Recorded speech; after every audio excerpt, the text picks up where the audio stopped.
শুরুতেই তোমাকে একটা কথা বলি, এই পৃথিবীর সকলের কাছে তুমি ভালো হওয়ার চেষ্টা করো না। তুমি চাইলেও এই পৃথিবীর সকলের কাছে ভালো হতে পারবে না। আজ পর্যন্ত কেউ তা পারেনি, আর তুমিও পারবে না।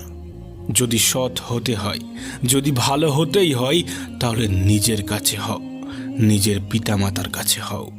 কিছু কিছু জিনিস, কিছু কিছু আদর্শ মেনে চলা উচিত।